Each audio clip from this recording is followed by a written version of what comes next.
ఏ పార్టీలోనైనా కొన్ని అసంతృప్తులు సహజమని, పార్టీ వీడే వారి గురించి పెద్దగా కామెంట్స్ చేయాల్సిన పని లేదన్నారు వైఎస్ఆర్సీపీ ప్రధాన కార్యదర్శి సజ్జల రామకృష్ణారెడ్డి. గతంలో 23 మంది ఎమ్మెల్యేలు పార్టీ మారితే కొత్తవారు వస్తారని జగన్ అన్నారన్నారు. పార్టీ పెట్టినప్పటి నుంచి జగన్ ఇదే తరహాలో ఉన్నారన్నారు. రీజనల్ కోఆర్డినేటర్ల సమావేశంలో పార్టీ బలోపేతం గురించి చర్చించామన్నారు సజ్జల. ఎందుకంటే ఎన్నికలు ఇంకా దగ్గరికి వస్తున్నాయి కాబట్టి 4 నెలలు ఎప్పుడో వస్తాయి కాబట్టి ఎప్పుడు వచ్చినా ప్రిపేర్డ్నెస్ ఇప్పుడే మొదలైంది కాబట్టి మా దగ్గర అవన్నీ కూడా అక్కడ చర్చకు వచ్చాయి.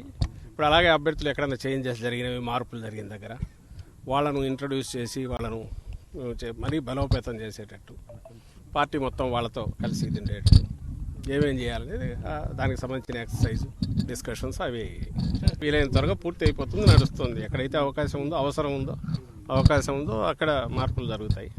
అవి ఎక్కడికక్కడ జరిగిపోతాయి. ఒకసారి క్యాండిడేట్ అనౌన్స్ చేశాక అక్కడ రీజనల్ కోఆర్డినేటర్ లీడ్ తీసుకుంటారు, లోకల్ క్యాండిడేట్ ఇంట్రడ్యూస్ చేస్తారు, వాళ్ళ పరిచయం అవి జరిగే యాక్టివిటీ మామూలుగా జరుగుతుంది.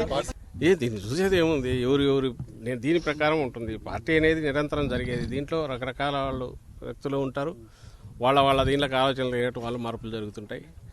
మేము ముందు నుంచి చెప్తున్నది ఒకటే, వైఎస్ఆర్ కాంగ్రెస్ పార్టీ చాలా బలోపేతంగా ఉంది. దీంట్లో ఏ కారణాల వలన ఎవరిన పోతుంటేనో, లేదా ఇక్కడ ఇంతకు మించి గ్రోత్ లేదని వాళ్ళు అనుకుంటేనో, వాళ్ళ సొంత కారణాలతో ఎవరు పోయినా కూడా వీళ్ళందరూ నచ్చ చెప్పడానికి ట్రై చేస్తాం. కానప్పుడు చేయగలిగిందే ఉంది పార్టీ. నేను చెప్పదలుచుకుంది అయితే ఒకటే, ఈ పార్టీ డిమాండ్ ఉంది దీనికి. ఎందుకంటే ఫామ్లో ఉన్నాం పూర్తి కాబట్టి ఖచ్చితంగా ఇక్కడ అన్ని రకాల ఇవి వస్తుంటాయి. వచ్చినవి సర్ది చెప్తుంటాం, ఇంకోటి చేస్తుంటాం.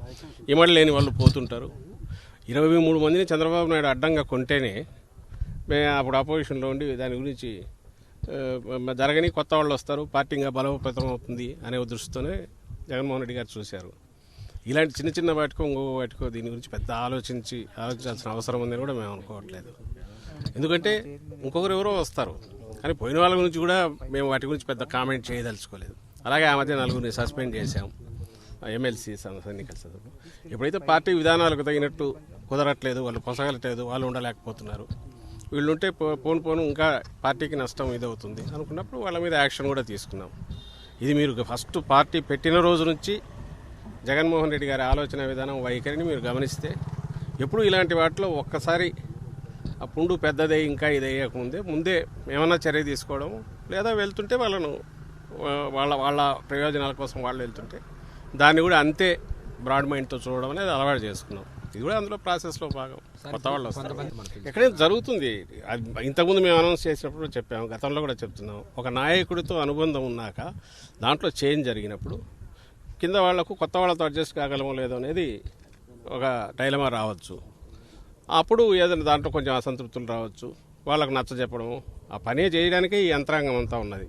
పైనుంచి మా దగ్గర నుంచి అందరూ రీజనల్ కోఆర్డినేటర్లు అందరి దగ్గర నుంచి ఇంకా కింది వరకు ఉండేవాళ్ళు, జిల్లా అధ్యక్షులు కానీ, అబ్జర్వర్స్ కానీ, డిఫరెంట్ లేయర్స్ ఉన్నది. అదే ఆ ప్రయత్నాలు ఎప్పుడూ జరుగుతూనే ఉంటాయి.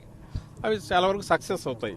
మా విశ్వాసం ఏంటంటే జగన్మోహన్ రెడ్డి గారు ఈ పార్టీ పెట్టినప్పటి నుంచి ఇన్నాళ్ళు ఉన్న వాళ్ళంతా 90% కేవలం ఏదో ఈరోజు పదవి దీనికోసం ఉండడమే కాకుండా లాంగ్ టర్మ్ జర్నీకి ఉద్దేశంతోనే వచ్చారు కాబట్టి నచ్చ చెప్పగలడంలో వీళ్ళంతా సక్సెస్ అవుతారేమో అనుకుంటాం, అవుతున్నాం కూడా.